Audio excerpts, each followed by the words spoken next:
Quero saudar a todos com a paz do Senhor, amém?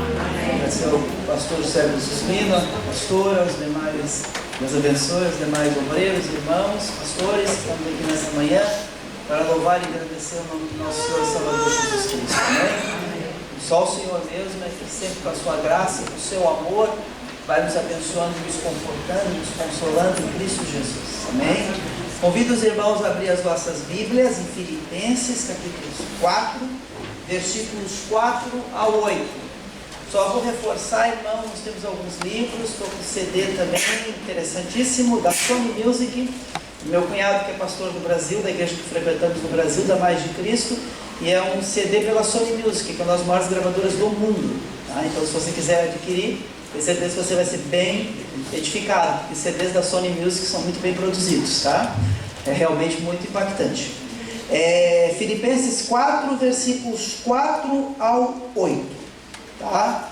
É uma mensagem muito interessante, que tem a ver muito com o momento que a sociedade vive hoje, que é o momento de uma sociedade urgente, rápida, é o momento de uma sociedade onde as pessoas não têm tempo para nada, né? Então, eu acho que é muito interessante essa palavra. Alegrai-vos no Senhor sempre. Outra vez digo, alegrai-vos. Seja a vossa moderação conhecida de todos os homens, perto está o Senhor. Não andeis ansiosos de coisa alguma. Em tudo, porém, sejam conhecidos diante de Deus as vossas petições pela oração e pela súplica com ações de graças. E a paz de Deus, que excede todo o entendimento, guardará os vossos corações e as vossas mentes em Cristo Jesus. Finalmente, irmãos, tudo que é verdadeiro, tudo que é respeitável, tudo que é justo, tudo que é puro, tudo que é amável, tudo que é de boa fama, se alguma virtude há e se algum louvor existe, seja isso que ocupe o vosso pensamento. A gente vive numa sociedade onde nós não temos tempo nem para pensar, nem para parar, porque a sociedade atual, ela é imediatista, ela impõe, e as pessoas vivem o dia a dia com muita rapidez. Você acorda 8 da manhã, 7 da manhã, 6 da manhã, e você chega em casa bem tarde. Aqui as cidades são menores. Lisboa, cidade grande, o padrão da Europa. O padrão do Brasil é uma cidade grande, mas não tão grande assim. Mas numa cidade como São Paulo, com 10 milhões de habitantes, você sai do bairro da Zona Norte para ir para a Zona Sul, você leva 4 horas. E não é tão grande em extensão, como conselho é um conselho normal. Tem 1.500 km², que eu gosto muito de geografia, mas uma coisinha que eu fazia quando eu era novo, era pegar as enciclopédias e ver quantos quilômetros quadrados tinha cada conselho do Brasil, da Europa. Eu vou lhe dizer, eu faço comparações de, por exemplo, de tamanho de conselhos. O maior conselho de Portugal é Odemira, e eu faço o conselho de Lisboa, como conselho é pequeno, como cidade é grande. Eu gosto dessas coisas, desses detalhes. Eu gosto muito de geografia. Mas você sai de São Paulo, é 30 quilômetros, 30, 35 de norte a sul, 40 no máximo. Mas leva 4 horas. É trânsito. É trânsito e mais trânsito. Aqui em Lisboa, o Vires ganhou agora o título, né? O título que ninguém quer. De capital, com o trânsito mais caótico da Península Ibérica. Acabei de ver recentemente. Faz 2 meses. É o título que ninguém quer.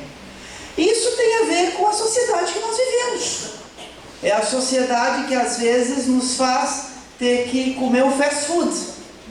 Em alguns lugares as pessoas almoçam cachorro quente não é porque gostam, é por falta de tempo. Então isso vai gerando nas pessoas ansiedade, vai gerando nas pessoas o senso de que tudo é para ontem, nada é para amanhã, vai gerando a falta de tempo, vai gerando o isolamento da família, vai gerando o isolamento de si mesmo e até das coisas de Deus, porque às vezes para as coisas de Deus não sobra tempo. Isso é um retrato da sociedade atual, mas também não era muito diferente na sociedade do primeiro século, guardadas as devidas proporções, que a maior cidade era Roma, o restante tudo vilinhas. Logicamente não havia a tirania da vida rápida de hoje. Entretanto, havia outras tiranias, outros problemas que também geravam ansiedades, como as perseguições que hoje nós não temos. Existe lá na janela 1040.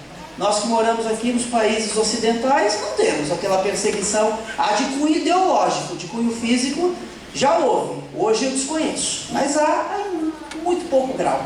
Mas isso tudo vai gerando o quê? Ansiedade. Mas o Senhor tem um conselho através de Paulo, que era o conselho que Paulo deu à igreja de Filipos. E essa epístola foi chamada Epístola da Alegria. Essa epístola é considerada, de acordo com Hernandes Dias Lopes, a Epístola da Alegria. Por que ela é uma Epístola da Alegria? Porque diante de tudo isso que às vezes nos constrange, nos abate, nos sufoca, nos faz notícias ruins, um monte de coisas que cercam o nosso dia a dia, infortúnios, alegrai-vos sempre no Senhor.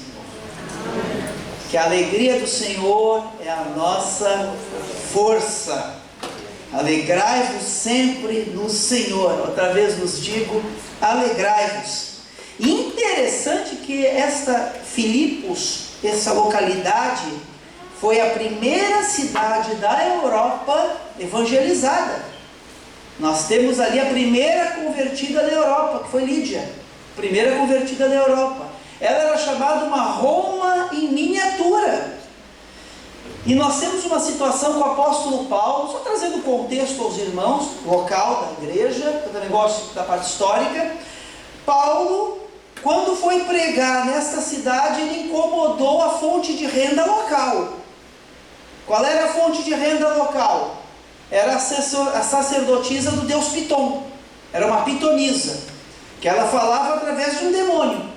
Ela era a fonte de renda dos senhores, dos poderosos daquele local. Então Paulo começou a pregar e aquilo começou a incomodar.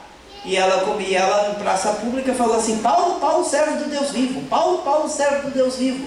Aquilo incomodou a Paulo. Paulo, com o dom de discernimento de espíritos, expulsou aquele demônio que estava na vida dela. E aí acabou a fonte de lucro dos poderosos daquela cidade. Aí Paulo passou a ser perseguido. E Paulo terminou preso.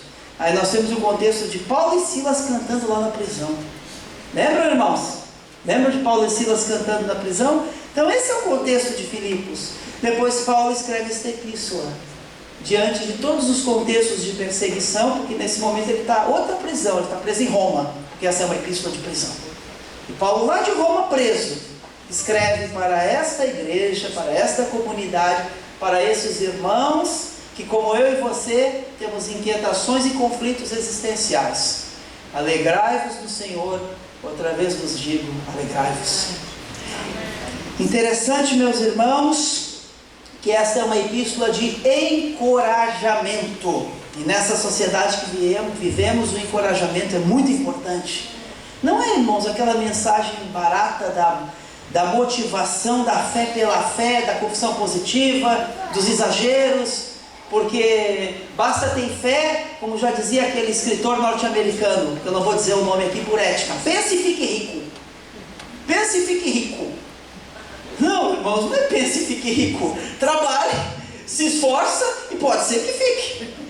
Irmãos, eu não acho pecado, eu vou dizer aos irmãos, eu gostaria, digo aos irmãos, gostaria de ser rico.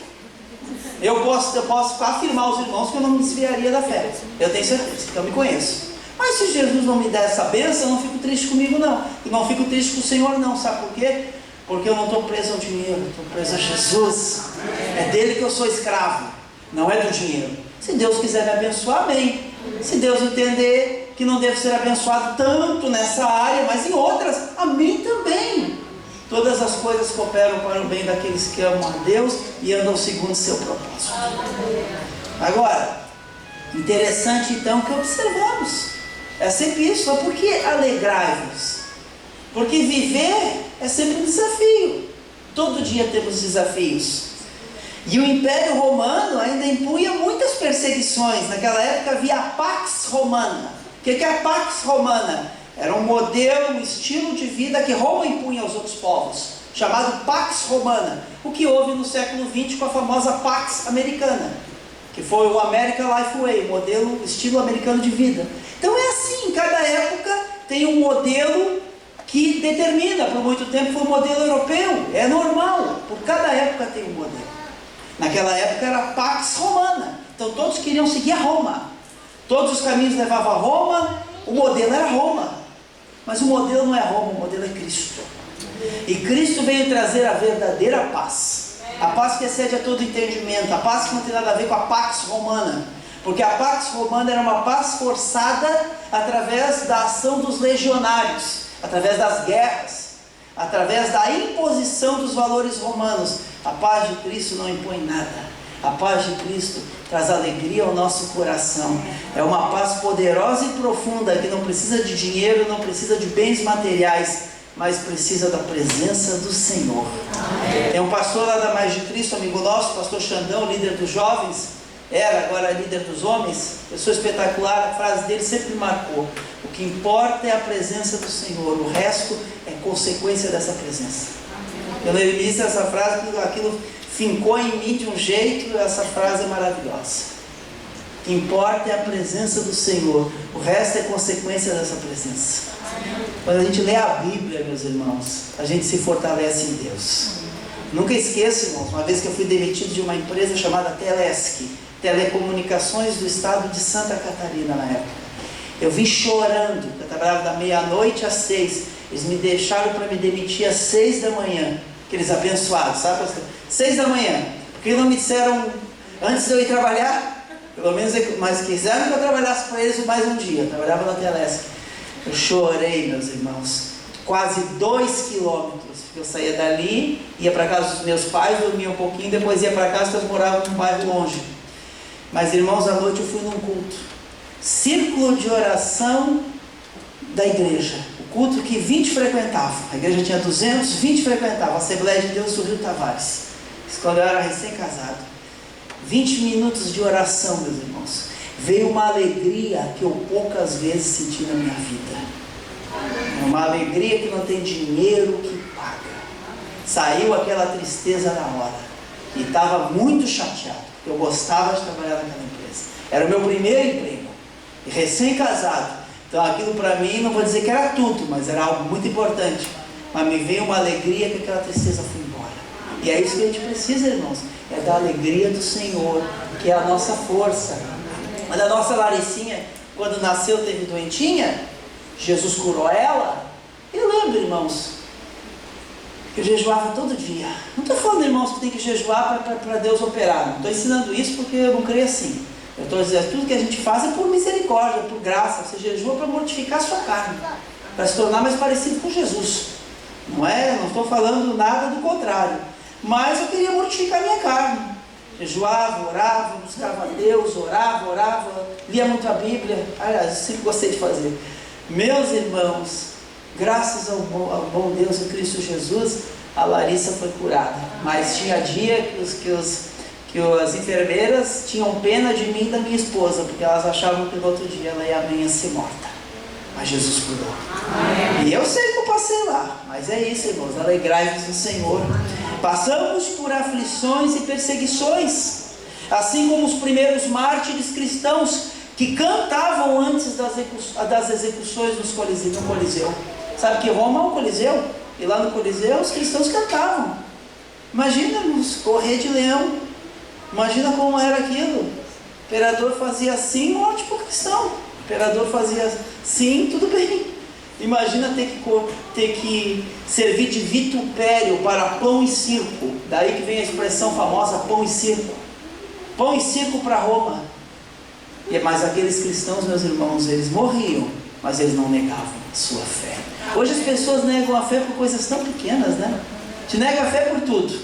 Basta uma desavença, basta um problema, basta algo que vai contra as nossas convicções. A gente sem querer pode negar a nossa fé. Mas nós não podemos negar a nossa fé, porque nós temos uma fé muito importante que de uma vez por todas foi entregue aos santos. E isso é algo que não tem, é algo imensurável, é algo inenarrável, é algo profundo demais que nenhuma palavra expressa o tamanho da grandeza da fé que foi uma vez por todas entregue aos santos, como está lá em Judas versículo 3. Em tempos difíceis, somente a alegria do Senhor pode apaziguar a nossa alma. As aflições fazem parte de nossa caminhada com Cristo. Eu gosto desse versículo. Geralmente quando eu ministro, eu gosto de ler esse versículo, um dos versículos mais lindos da Bíblia. Abacuque 3, versículos 17 e 18. Porque ainda que a figueira não floresça, nem haja fruto na vide, ainda que decepcione o produto da oliveira, e os campos não produzam mantimento, ainda que as ovelhas da malhada sejam arrebatadas, e nos currais não haja gado, todavia eu me alegrarei no Senhor, exultarei no Deus da minha salvação. Versículo 6. Não se esquecendo do versículo 5. Perto está o Senhor. Um dia Jesus vai voltar para buscar a sua igreja.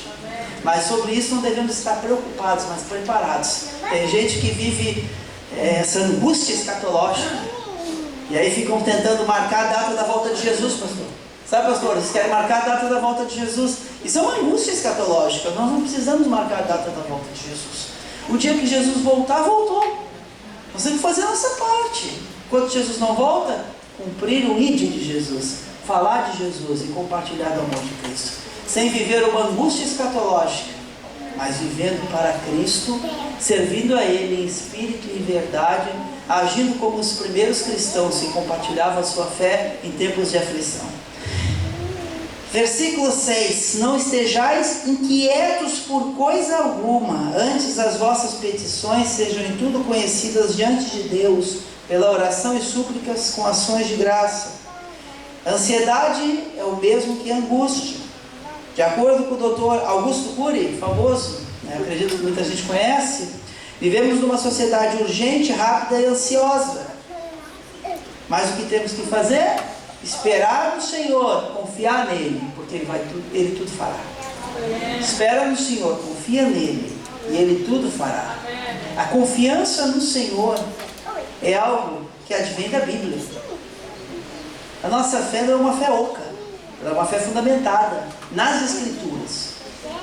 Quando você se fundamenta nas Escrituras, é como Rudolf Bultmann dizia, crer para compreender. É como já dizia Anselmo de Cantuária, é a fé em busca de uma compreensão. A nossa fé tem que ser uma fé inteligente. A fé inteligente é baseada nas Escrituras. Sabe por quê, meus irmãos? Porque tem pessoas que vivem aquele místico supersticioso. E eu acredito. Só que mais do que isso, eu estou fundamentado nas Escrituras. Eu acredito no sobrenatural de Deus e sei que os irmãos também acreditam. Mas antes do sobrenatural, a Bíblia diz, errais porque não conheceis as Escrituras e nem o poder de Deus. Mateus 22, 29. Ou seja, primeiro as Escrituras, porque ela é a base, ela é o fundamento. É as Escrituras que nos fundamentam. E quando vir o dia bom, nós estamos fundamentados. E quando vir o dia mau, nós também estamos fundamentados. Quando passarmos por aflições e por lutas, vamos estar fundamentados na rocha que é Cristo. É como ler aquela parábola que fala que um está fundamentado na areia e outro está fundamentado na rocha. Agora, quando você está fundamentado na rocha, é diferente. Fundamentado na rocha é fundamentado em Cristo. Diante de toda aflição, coloque sua expectativa em Deus. Hoje, alguns vivem excessivamente o seu futuro. Isso é uma relação com a nossa sociedade atual. A nossa sociedade atual só pensa lá na frente. Eu gosto muito de ser bem informado, gosto muito de ler jornais, leio jornal do meu estado, jornal do estado que eu nasci, jornais daqui. Mas as pessoas, tudo é igual.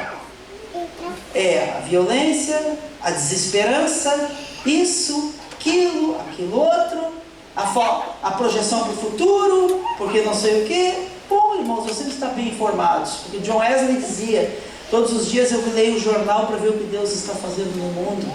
Karl Barth dizia que eu tenho que ler o jornal, porque o jornal é uma fonte de eu entender a ação de Deus. Logicamente que a leitura é importante, porque quando eu leio eu me informo, mas tem pessoas que quando vêm essas notícias ou ficam com muita expectativa do futuro, ou ficam muito desesperançados, porque vem muitas notícias negativas, e isso gera desesperança e o caos. Não devemos deixar que as situações que nos rodeiam, seja ela de qual ordem, influenciem a nossa espiritualidade. Mas a nossa espiritualidade já tem que estar fundamentada nas Escrituras. Por isso que hoje, meus irmãos, eu vou dizer, eu gosto de ler milhões de livros, graças a Deus, paguei excesso de bagagem para trazer bastante livro e deixei 70% no Brasil. Mas um livro melhorzinho não, maravilhoso, melhorzinho os outros, maravilhoso está aqui, ó. Isso é um manual. São 66 livros, meus irmãos. Conjunto de manual perfeito, que para muitas pessoas está ficando desatualizado. Irmãos, eu sinceramente, eu tenho uma pena. Eu tenho uma pena das pessoas que pensam assim. Porque a vida aqui é 80, 90, depois disso, que a Bíblia diz 70, depois disso é fardo, cansaço, 80, 90, 100, tem gente que vive chega a mais de 100. Aqui se pratica a dieta do Mediterrâneo, as pessoas vivem um pouco mais, já estudei sobre isso. Agora, meus irmãos, dizer uma coisa a vocês, tudo aqui é passageiro, irmãos. Nós temos que estar fundamentados nas Escrituras. Porque quando nós estamos fundamentados apenas nas coisas dessa vida, o que acontece? Nós começamos a nos desapegar das Escrituras. Mas quando nós estamos fundamentados nas Escrituras, nada, meus irmãos, prevalece sobre a Bíblia. Você pode ver tudo, observar tudo, analisar tudo, mas tudo você olha segundo a ótica da cosmovisão e da perspectiva cristã. Então é muito importante, irmãos, esse relacionamento com a palavra. Não fique pensando apenas no passado. Tem pessoas que se paralisam, só olham para o passado, ficam paralisadas. A Bíblia diz: não andeis ansiosos por coisa alguma. O passado paralisa, meus irmãos. A pessoa passou por uma aflição, por uma luta, cometeu algo errado lá atrás e fica se auto-punindo. Fica se punindo a vida inteira. Fica se punindo, se auto-flagelando. Mas eu não sou digno da misericórdia de Deus. Mas eu agi assim, agi assado. Meus irmãos, a misericórdia do Senhor é a causa de não sermos consumidos. E o amor de Deus, Ele não encobre, mas Ele cobre uma multidão de pecados. O amor de Deus, que excede a todo entendimento, com a graça do Senhor, que é algo insondável e maravilhoso, está sobre a vida de cada um de nós. Porque o Senhor conhece o íntimo do coração, do nosso coração. E o Senhor sabe que passamos, sabe as nossas aflições e as nossas lutas, porque Ele é o nosso bom amigo. É hora, meus irmãos, de avançarmos. Às vezes, ficamos parados no tempo, ficamos cultivando a fossa, as tristezas, as angústias, e não olhamos para frente. Entretanto, o tempo é como uma estrada de sentido único. É como dizia aquela música de um cantor brasileiro: o tempo não para. Olhar para frente, meus irmãos, porque o tempo não para. Muitas vezes perdemos a esperança e deixamos que as coisas dessa vida nos sufoquem e façam com que percamos a nossa fé e, por consequência, a nossa esperança, o que acaba gerando ansiedade e desesperança. Tudo o que causa ansiedade devemos levar ao conhecimento de Deus pela oração e pela súplica. Infelizmente, às vezes nos esquecemos, tornamos o nosso problema muito grande, mas nós não temos que dizer para Deus que nós temos um grande problema. Nós temos que dizer que para o nosso problema que nós temos um grande Deus. Devemos cuidar com o imediatismo ou com o pessimismo. Às vezes nós somos reféns do nosso passado, nós somos reféns de nós mesmos e nos esquecemos que o Senhor tem uma obra na vida de cada um de nós, que o Senhor tem um chamado, que o Senhor tem uma vocação, que o Senhor tem uma missão. Se liberte do passado, viva o presente, projetando o futuro em Cristo. Melhor ainda. Aí você vai dizer para mim: mas eu me converti. Meus irmãos, eu também tenho os meus dilemas. Todos temos os nossos dilemas existenciais. Mas é nesse momento que nós temos que nos pegar firmes em Cristo Jesus. Na sociedade atual existem muitos aplicativos. Estamos vivendo com muitos apps. Eu não sou contra, utilizo quase todos. Agora tem 3 apps que para mim são muito superiores, que infelizmente a sociedade atual está esquecendo, já esqueceu há muito tempo: a cruz, a Bíblia e a oração. Esses são os 3 aplicativos que não podem faltar na nossa vida. Muitas pessoas sabem tudo do Facebook, e eu sou bem relacionado lá também. No Twitter estou lá, no Instagram estou lá, estou no WhatsApp. Mas vou lhe dizer uma coisa: na cruz, na Bíblia e na oração, temos que estar muito mais do que nesses aplicativos. Esses aplicativos são para nós estarmos nos informando do que acontece, como dizia John Wesley. Agora, os aplicativos eternos é que vão gerar mudança em nossa vida: a cruz, a Bíblia e a oração. Esses aplicativos não podem faltar em nossa vida. Versículo 7, porque a cruz, a Bíblia e a oração gera isso que está escrito no versículo 7. E a paz de Deus, que excede todo o entendimento, guardará os vossos corações e os vossos sentimentos em Cristo Jesus. Podemos achar respostas confiáveis dentro do atual pensamento contemporâneo? O que vocês acham, meus irmãos? Não é que tudo é mal, não digo isso, tem muitas coisas boas, sem dúvida nenhuma, mas a resposta certa está no Senhor, que fez os céus e a terra, a direção para a nossa vida. Somente em Cristo somos suficientes e nele devemos confiar.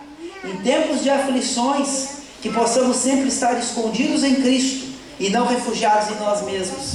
Tem um versículo que eu gosto muito, Provérbios 4, verso 23, que é literatura poética, né? Provérbios 4, versos 23, que eu acho maravilhoso esse verso. Está escrito assim,